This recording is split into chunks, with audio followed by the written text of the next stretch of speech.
제가 아무리 생각을 해봐도 이제 정부에 대한 비판적인 시선은 충분히 있을 수가 있지만 문재인 대통령과 트럼프가 그렇게 비슷해 보이지는 않거든요.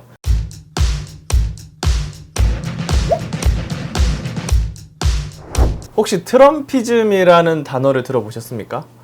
저는 그렇게 익숙한 단어가 아니라서 한번 찾아보긴 했는데 트럼프주의라는 뜻이라고 합니다. 근데 중앙일보 이정재 칼럼니스트가 트럼피즘을 언급하면서 문재인 정부가 트럼피즘이다 이런 기사를 썼는데요. 한번 제가 아무리 생각을 해봐도 이제 정부에 대한 비판적인 시선은 충분히 있을 수가 있지만 문재인 대통령과 트럼프가 그렇게 비슷해 보이지는 않거든요. 중앙일보가 어떤 이유로 이렇게 분석했는지 그리고 이 분석이 적절했는지 한번 따져보도록 하겠습니다. 오늘 중앙일보 오피니언 20면 전면 기사입니다. 한 면에 꽉 채운 이 기사가 바로 트럼피즘에 대한 기사인데 이정재 칼럼니스트의 눈, 포퓰리즘을 쏟아라는 기사입니다. 시리즈 기사고요. 트럼피즘이란 세균이 포퓰리즘의 얼굴로 지구를 덮고 있다라고 언급을 합니다. 그러면서 도널드 트럼프 대통령과 뒤에 뭔가 코로나처럼 보이는 지구의 모습이 이어지고 있고 트럼피즘이 무엇인지 왜 문제인지를 이 지면에 거의 5분의 4 정도 분량에 걸쳐서 설명을 합니다. 그리고 하단에 한국의 트럼피즘 위험수위다라는 서브 기사가 있죠. 사실 지난번에도 말씀드렸지만 언론이 해외 사례, 해외 언론을 인용하는 건 결국 한국의 특정한 메시지를 주고 싶어서일 때가 많거든요. 해외 사례를 설명하는 것 같지만 실은 그거를 지렛대 삼아 한국에 대한 특정한 이슈에 대해서 얘기를 하려는 거죠. 이 기사도 전형적인 트럼프를 얘기하지만 결국 문재인 대통령에 대한 얘기를 하고 싶었던 기사라고 할 수 있습니다. 이 중앙일보 이정재 칼럼니스트, 논설위원 출신이죠. 이분을 기억하는 분도 있고 기억 못하시는 분도 있을 텐데요. 아마 지금 제가 보여드리는 칼럼을 보면 이분이 대체로 떠오를 겁니다. 2017년 4월 13일 대선을 한 달 앞둔 시점에서 나온 중앙일보 칼럼입니다. 이정재의 시시각각이라고 해서 이건 그냥 상상이다. 현실에선 결코 일어나질 않을 일이다. 라고 하면서 한 달 후 대한민국이라는 칼럼이 있죠. 픽션 형태의 칼럼인데 문재인 대통령이 지금 전쟁이 날 상황인데 무능해서 아무 결정도 하지 못하고 있다라는 말을 합니다. 김관진 장관이 이제 유임되어 있다는 설정이죠. 김관진 장관이 빨리 북한에 대응해야 한다고 얘기를 하지만 문재인 대통령이 다 나 때문이란 말이지 좌파 대통령이라서 뭐 이런 식으로 되게 어영부영하면서 결국 한 달 후에 우리나라가 햇볕 정책의 말로로 전쟁이 나고 우리나라가 망한다 뭐 이런 식의 칼럼을 썼었죠. 그래서 이 칼럼이 당시 선관위로부터 경고 제재를 받았습니다. 이게 메이저 신문사에 칼럼이 공식 칼럼이 논설위원회 칼럼이 제재를 받는 일은 흔하지 않은데 픽션이라 하더라도 너무 내용이 좀 과했다. 선거에 대해서 허구로 쓰는 게 말이 되느냐? 뭐 이런 점에 대해서 좀 지적이 나와 있었습니다. 그래서 이제 인터넷 선거보드 시민위원회에서 제재를 하고 이제 누리꾼들 사이에서는 이 칼럼이 많이 회자되기도 했죠. 역대급 무리수 이런 비판이 나오기도 했는데 이 이정재 칼럼니스트가 오늘 쓴 기사는 이렇습니다. 트럼피즘이라는 게 저도 좀 표현을 좀 잘 몰라서 기사를 계속 보는데 결국 이 기사에서 말하고 싶은 건 트럼피즘, 트럼프주의라는 게 결국 파시즘과 일맥상통하는 그런 개념이라고 이제 언급을 합니다. 그러면서 트럼프의 파시즘은 그만의 특징이 있다. 포퓰리즘의 외피를 둘렀다는 점이 그렇다. 그의 파시즘은 혐오와 차별을 에너지 삼는다. 끊임없이 공공의 적을 만들고 편을 갈라 지지층을 결집한다. 이런 수법은 경제가 어려울수록 효과가 크다라고 언급을 하고 있고요. 그리고 또 하나의 트럼피즘의 특징이 이제 이어지고 있죠.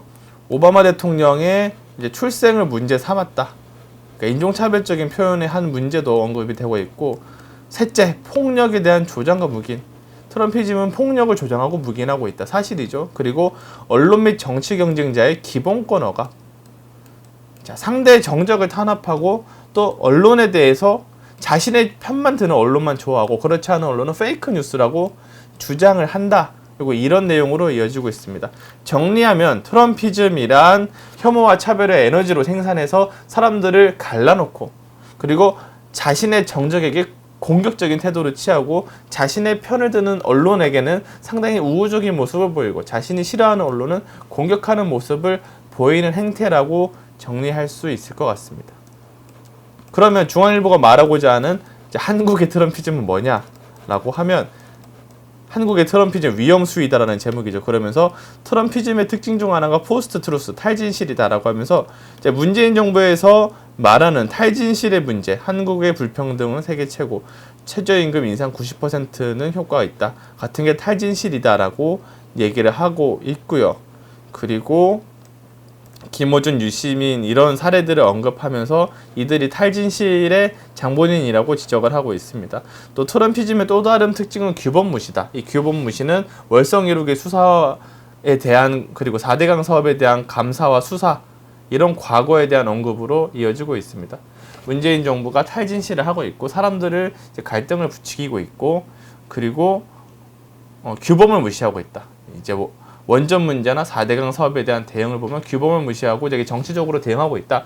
이런 내용이 이어지고 있습니다. 저는 문재인 정부의 이제 월성 1호기 수사 이슈나 뭐 4대강에 대한 감찰 그리고 최저임금 인상 이 정책은 당연히 논쟁할 수 있고 비판할 수도 있다고 생각합니다. 김어준, 유시민 이들의 발언도 역시도 비판의 소지가 없지 않다고 생각을 하고요. 근데 언론이 비유를 할 때는 되게 정확해야 되거든요. 근데 문재인 정부와 트럼프가 이 딱 떨어지게 비유를 할 수 있는 대상인가라는 데 의문이 드는 거죠. 한국에서 혐오와 차별, 소수자에 대한 혐오와 차별을 가장 부추긴 세력이 누구일까요? 지금 이 방역 상황에서 이 최근 몇 년 동안 국면에서 가장 혐오를 부추기고 이제 특정 사람들에 대해서 이제 비판하고 이렇게 대응했던 갈라치기를 했던 이들은 사실 야권이 더 그런 모습이 있죠. 5.18 북한군 침투설 같은 걸 용인해온 역사 역시도 최근에 황교안 대표 체제에 야권에서 보여줬던 모습이기도 합니다. 그리고 규범에 대한 무시, 정적에 대한 대응, 언론에 대한 탄압 이거는 박근혜 정부를 떠올리면 사실 그 이전 거 생각할 수도 없을 정도죠. 블랙리스트는 얼마나 그 헌법의 가치를 기본적으로 무시했던 사건이기도 하고요. 박근혜 정부 때 언론 탄압은 이제 국정 없는 기자회에서 매년 발표하는 언론자유지수에서도 무엇보다 잘 드러나고 있지 않습니까? 그래서 문재인 정부의 뭐 언론 정책이나 혹은 지지자들의 태도 이런 게 저도 당연히 비판할 소지가 있다고 생각은 하지만 왜 트럼프와 딱 연결짓느냐? 결국 트럼프가 상당히 안 좋은 이미지를 갖고 있고 상당히 문제가 많고 과격하기 때문에 거기에다가 이 동일시를 시키려는 이제 그런 식의 목표가 너무 보이는 기사였던 것 같습니다. 비판할 수 있지만 냉정하게 보면 트럼프와 더 가까운 얼굴을 하고 있는 건 저는 여권보다는 야권이라고 이제 생각을 합니다. 그러면 정부 비판할 게 아니라 차라리 야권에서도 그런 트럼피즘의 모습들을 비판하거나 혹은 지난 박근혜 정부 때의 자성이 같이 이끌어졌으면 어떨까라는 생각이 듭니다. 역시 이제 중앙일보 이정재 칼럼니스트 다운 뭐랄까요 좀 무리수 기사가 아니었나 비판할 수 있지만 적절하지 않은 비유였다 이렇게 정리할 수 있을 것 같습니다.